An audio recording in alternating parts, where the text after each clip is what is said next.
یعنی پابجی گفتگی بازی بوده است. اصلا من برادرای عزیز اکو اینترنت قطعی بسیار سرکار دارم با معنایی که من تمامی چیزی نافهمیم و تمامی موضوع ها و قرآن و حدیث و مثلا درباره هر یک شخصیت هایی که وقتی میخوام معلومات بگیرم برای من اینترنت بسیار لازمه. من اینترنتی 24 ساعته دارم. من با اینترنت خیلی بسیار سرکار دارم. لیکن الحمدلله رب العالمین فقط و فقط معلومات هایی که برای خودم در کار علمی همونها را من میگیرم. ولی یگان اخباراش هم میخوانم. ولی در این مسئله هایی که شما میگین با یگان بازی من بازی کرده نمیتونم و اصلا هم نتونم. برای من لازم هم نیست. من این خیلی وقتی زیادی ندارم که مقصد وقت ما در بازی بگذرانم. من اگر وقت بیام یگان ساعت خواب میکنم. ببینید زیرا که اکثر وقتی ما با همین کتاب ها و مطالعه و با همین میگذره. به همین خاطر وقتای خالگی مونم و یک کم ترک سر بونمانیم جانمون بدم راحت کنیم. اگر چند عالم هم نباشیم طالب علم هستیم. میگه خواب طالب علم یا عالم مثال حکم عبادت داره. برای همین شکر هم اگر یگان لحظه بیامیم خواب میگیریم. لیکن من همین بازی ها را نمیدونم. ولی در دست کودکا میبینم که پابجی بازی میکنن. من وقتی پرسیدم که همین پابجیش چی است، این پابجیش هم بسیاری از آدما برادرای عزیز میگن خیلی که یک کس در مثال نوشیدن ارسیکالا الکی به ارسیکالا نمیتونه، یعنی دل میبنده. انا حاضرم در همین بازی پابجی هم بسیاری آدما دل بستن بی‌نهایت دل بستن که حتی ساعت ها چند ساعت میگذرد. حتی میگه همین مادراشون میگه که دیگه خراب به یادشون نمیزنه. یعنی این بدی در چیه؟ بدی در اینه که دیگه شما نه درس خوانده میتونید ببینید، نه دیگر یک بگیم در یگان کارک خواجگی مثال دست دراز کرده میتونید. یعنی هیچ از همه کارهای نیک شما محروم میشین. فقط همون چشم و تلفن داو، همون ترخی که در درون میای، همین کشاکشی که در همین درون شما همین قطعی مشغولید. این حتی در ذهن کودکای ما هم بسیار ضرر کلان دارد. من پرسیدم میگه پابجیش مقصد قطعی بازیه که به نام فری فایر فورتنایت، همین دو بازی بوده است، فری فایر و فورتنایت. این دو بازی میگه، این دو تاش میگه صورت کعبه ماندگی های.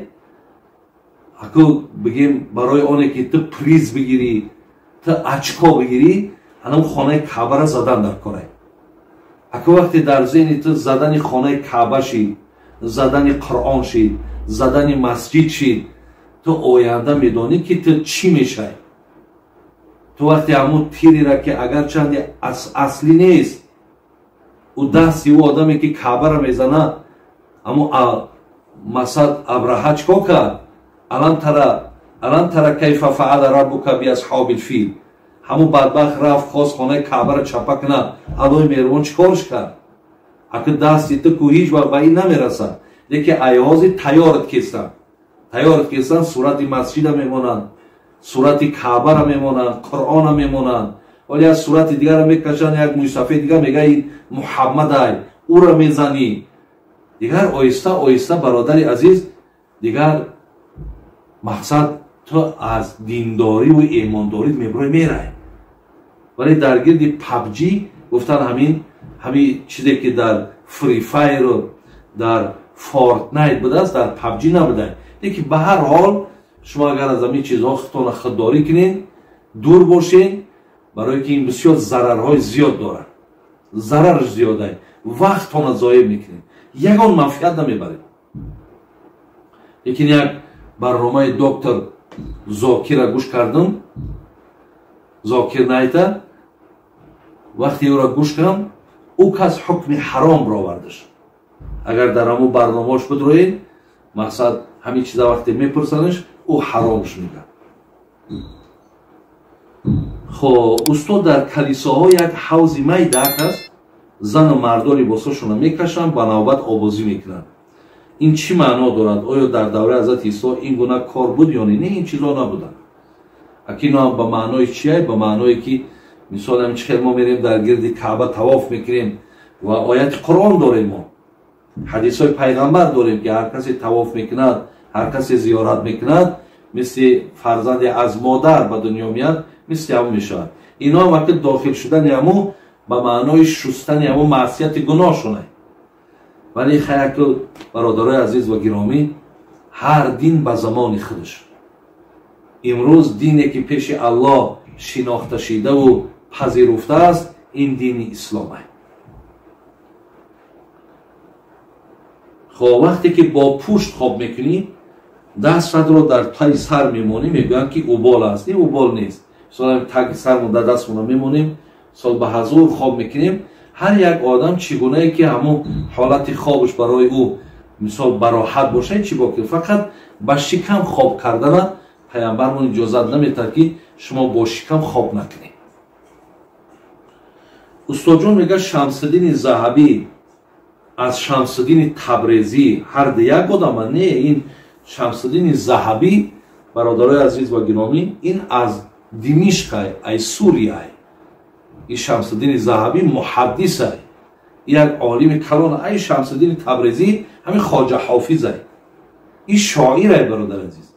بین اینو خیلی فرق. ولی من نگاه کردم تولد شمس الدین ذهبی 1274 است، تولد شمس الدین تبریزی بگیم، یعنی تبریزیش که همین ایران است، خواجه حافظ 1185 است. مقصد خواجه حافظ پیشتر از مقصد انا جناب ذهبی است.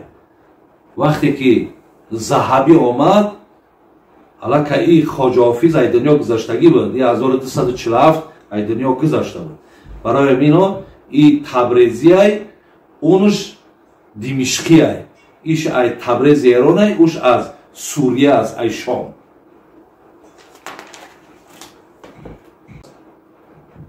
میگد که حاجی بابا چیکار کنیم که در چهره ها ما نور پیدا شود.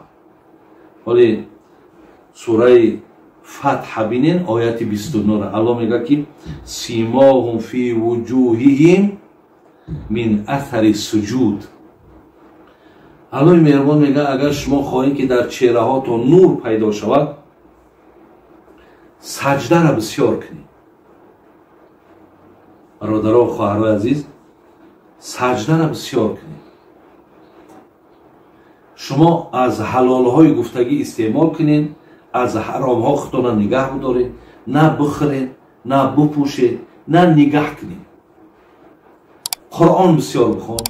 کسی شب نماز تهجد میخواند، حدیث پیامبر است که خدای مهربان اثر همون، ببین اثر همون گویم نماز تهجد در چهرهت میگذارد. یعنی آدم تهجد خانه ای چهرهش میشناسن که همین آدم شب زنده داره. ولی این نور در چهره مردها هم هست، در چهره زنها هم هست.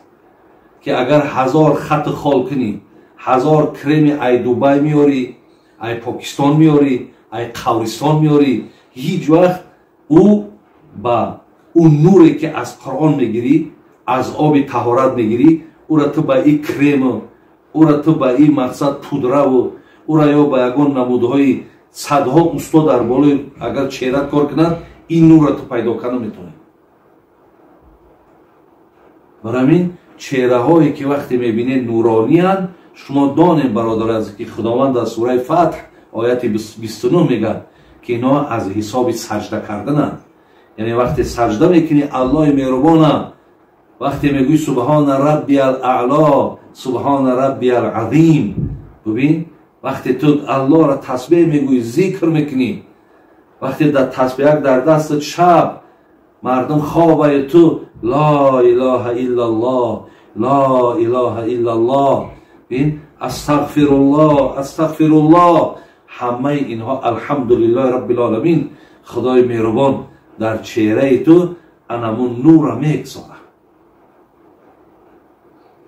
برای هر کسی که اگر خواهشش همینه که مقصد خداوند در چهره ما همین نور را بیاره، خواه خواهرها و خواه مقصد برادرها، شما نمازهای شب بخونین، قرآن بسیار بخونین، ذکر کنین، انشاءالله از خدا امیده که همین نور در چهره هاتون پیدا میشه. بابا جان، زنها برای کودکدار نشدن از بعضی داروها یا چیزهای دیگر استفاده میبرند. آیا این درسته؟ اکورا علت چه دیدن در کار که برای چی پیشگیری میکنن؟ مثلا پیشگیری از کودک برای چی باشد؟ برای اگر به شرط ای ریسکش بترسیم که ایرا من چخیل میخورانم، اگر به شرط از اینها ترس داشته باشیم، این شکی اجازت نمیتن که پیشگیری نکنیم. ولی از مسئله بعضی ها از تربیه میترسن، بعضی ها از سلامتی خودشان میترسن که اگر همین کودک تولد شود بعضی مادرها در بعضی نقصها و بعضی ضررهای جسمی میشیده است، در این صورت بعد درست میشه. خب استاد عزیز، در شبکه اینترنتی شنیدم که یک مولا میگفت که اگر خدا گویی گناهگار میشه. این درست است؟ نه درست نیست.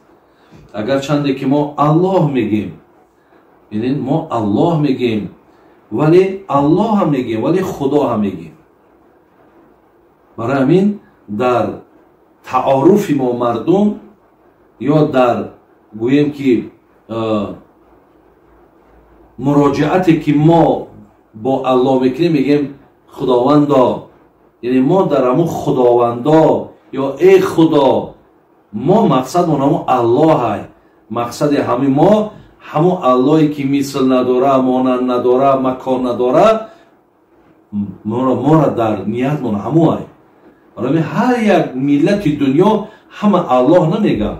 خیتایی به خودش به همون لفظی خودش، ازبکش به لفظی خودش، مثال اوروسش مثال باغ مثال باغ میگن. برای او را نمیشد که مثال الله بگن. هر کی به لفظ خودش به خداوند مراجعت که میکنه انشاءالله قبول هیچ جای گناهگاری نداره. خب این بود برادرای عزیز و گرامی چندین سوال هایی که برای من این سال ارسال شده بود. خداوند بازم توفیق هامون رفیق و ایمان هامون کامل نگه داره. آمین. یا توی هست که الله مهربان دعا را قبول میکنه. هم به سر میمونی مثال دعا میکنی، تولد میکنی، خواهش میکنی، انشاءالله درسته. نمازهای فرضی هم از آجا اکر نمازهای فرضی ده هم با قلب بگذران هیچی باقی نداره. با قلب ده اصلا ایره گذراندن با دل در کنه. روزی یک شخصیت خیلی مثلا با علم دیم مثلا با وضعیت نفس نرسید کردن شما میگه آن گفت که سوی نسوی نوای ناموزی هم مقصد دسترکون مشکلی که شبیه جسته باشید دسترکون مشکلی بخیلی شده یا کلوات کنید دو بخونید چی جوی کنید رو ممکن نیست سوی نوروز اینها ای نگاه بگیم تماما ممکن نیست. رجل ای روزی تولد چیه؟ ما دو اید داریم، اید قربان داریم، اید رمضان داریم. همین چیز روی در چیزی مو هم خیلی شده که پیامبر میگه من تشبه بقوم فهو منهم. کسی خودش اگر همانند کدام قومی میکنه و همون قوم حساب میشه. برای همین ما در حاجت به این نیست که سالی نو کنیم، فرزندان سالی نو مقصد آگاهی کنیم. او هیچ چیز را تماما در کار شما همون روزه رنگی حرکت کنیم که تماما همین چیز هیچ نمایان نکنه. تماما لازم نیست برای فرزندان همون روزه هر چیز میخریم سالی نو گفتن. بین همین قدر بی انصاف این که روزی تولد پیامبر همین قید نمیگیریم. 4 سلفی خدازاده دیگه برو ما بدعت گفته گشتگیان گپی همواره مثال شما گرفته و قبول کردگی نمیگین که همین ماهی تو مثال روزی مولود شب قبول کرد. تقریبا ماهی مولود ماهی تولد پیامبره. ابن حجر اسقلانی کجا بود؟ این نامردا کجا؟ او میگه وقتی که حضرت موسی را دلیل میاره وقتی میگه آمد پیامبرمون در مدینه که دید مردم روزه دارن گفت که چرا روزه داریم؟ گفت آخه امروز حضرت موسی با بالای فرعون پیروز شده کو پیامبرمون گفت آخه ای شما دا دیده موسی با من نزدیکتره موسی برادر منه امتوش امر کرد که برای پیروزی موسی روزه بگیریم این دهم ماه محرم بود و گفت که سال آینده حیات باشم نهم شمه گیرم مقصد ابن حجر اسقلانی میگه ای برادرو این مردک ابن حجر اسقلانی بگیم احمد ابن علی نامش و ابن حجر اسقلانی مصری ای که این صحیح بخاری را شرح دادگی ای این آدم متخصص حدیث این حافظ ای این حافظ به معنای که وقتی این رتبه حافظی را میگیری در تمام عالم دیگر گفت این آدم اعتبار ای این آدم ثقه ای این آدم محدث ای ببینیم این آدم فقیه ای صحیح بخاری را به نام کتاب فتح الباری شرح داد میگه وقتی هم موسی بالای فرعون پیروز شده باشد قومش یه روز روزه بگیره آمدن پیامبر از پیروزی فرعون در آیا مهمتر و آیا اهمتر نیست میگه با آمدن پیامبر میگه یک تاریکستان روشنی شد یک قانونهای جنگلی همه از بین رفت چقدر جهالت استثمار انسان ها از بین رفت چرا میگه ما مثل از پیغمبر خدا یاد نکنیم اینا نمیگن که یگان این سلفی های ما نمیگن که سالی نو بدعت های نمیگه اینا میترسه نمیگن نوروزه فقط همین مولود چسبیدگیه تمام دیگر که یک تشبش نمی که سالی نو من کنه یا نوروزه من کنه این تاری ندارن این تاری غیرت ندارن یا برای همین ماها برادر عزیز ما نمیکنیم سالی نو ما نمیکنیم نوروز ما هیچ وقت مسلمانی ما در این چیز رخصت نیست ما همون دو ایده که پیامبر نازنین گفت است که الله در عوضی همین تمام ایده هایی که هست ایده قربانی ایده رمضان گذاشته همین ایده های ما هست دیگه ما اید نداریم تقصیر برای فرزنداتون هم بدانونید آگاهشون کنید و روزی تری آش تشکیل نکرد که سالی نوی گفته در ذهن فرزنداتون این رو بعد ای پشتش آیت قرآن میخونید یک مسخره بازیه فرقش چی بوده؟ برای همین نکنیم این کارا نکنیم در یک مجلس قطعی جمعه برایش شنیدیم بعد همونجا سوال میگفتم که این رژیمی که من خودش آدمی عبدی این رژیمی که این درسته اما اگر یک مثال عجیبی بود که اون نگاه کنم برادر اگر الله مهربان فرض کرده که در 50 سال عمر جدو کنگی باشه تقریبا که الله خودش دانای که در چند تا همون روز گفت مقصد تو بدون که یک سال دیگه به مرگ نزدیک شدی اون رو فهمید درسته که مثلا با بگیری تور کنیم شام کنیم رفت بودی کنیم که مثلا یک سال دیگه اون رو کوتاه دو امیر یک لگیچ نگفتی و سال دیگه فکر کنیم همه باور در شخص عادی یک روز تولد قید میکنه به نظر اسلام رو شما نه کم تراوشه این نمیده نه نگاه این درست نیست نگاه این درست نیست اگر چنده که پیامبرمون گفتن چرا روز دوشنبه روزه میگیری گفت یوم ولدت فیه و بعثت فیه این گفت زیر روز دوشنبه روزی هم مبعوثی با پیغمبری من همین روز در عنوان پیغمبری گرفتم و در همین روز تولد شدم حضرت ای تولد چم یاد کرد گفت من در همین روز تولد شدم و در همین روز مبعوثی با پیغمبر به همین خاطر روزه گرفتم یعنی یک اشاره به روز تولدش کردم لیکن اگر چند دستور ندادن که امتای من روزهای تولدشون قید اینم نامده فقط این چیزایی هستن برادرها که در عرف ما جا داره این در مغز استوان ما جا بیفتاده یا مقصد مشکل ای بین بردن لیکن درست نیست ما همچون айнигои дин бигем акма ден рождения килом файрод кил мардума ки имрӯз рӯзи таваллуд не хеле нест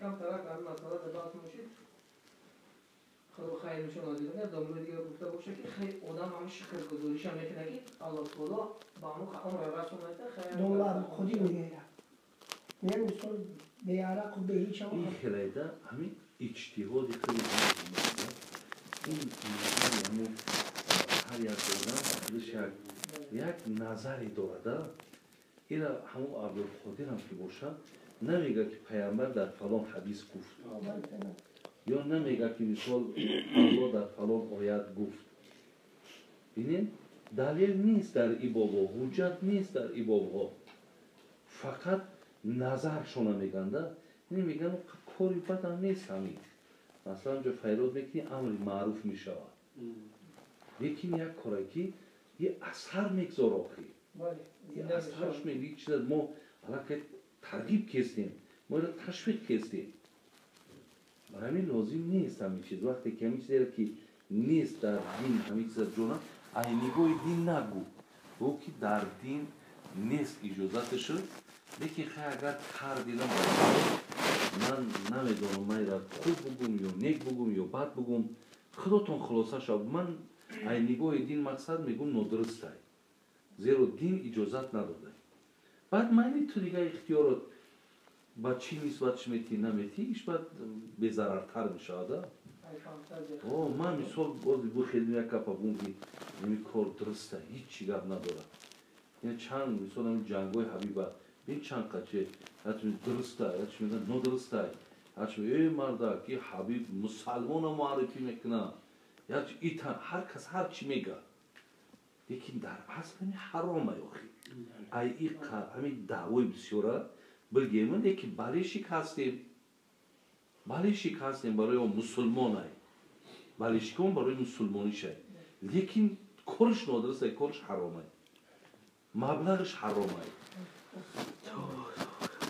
این خیلی چیزایی ده همین چیزا را مثال فهمیدن خوبه خیلی سخت ایستادن در کار نیست با دین نسبت نهته اجتهاد نکن لیکن بهترش همون روزا بگیرن روز دوشنبه پنجشنبه مرحمت روزا بگی به خاطری که پیروی سنت رسول الله شد حضرت دوشنبه پنجشنبه روزا گرفتن ما روزا میگیریم حیلش بابای جان سلامتی وقتی نام بسیار عقیده‌اش معامله میکنه یک عقیده دارم که همین ذکر کم کنم ده همین سه دعا نکرد ایدی دسترخوان را نخونویم همین توقی نپوشید همین یک عقیده دارم بسیارتر ذکر کم میکنه این همین ویترا یک رکعت بکنم پیروی این مذهبی خودتون کنید یا این مسئله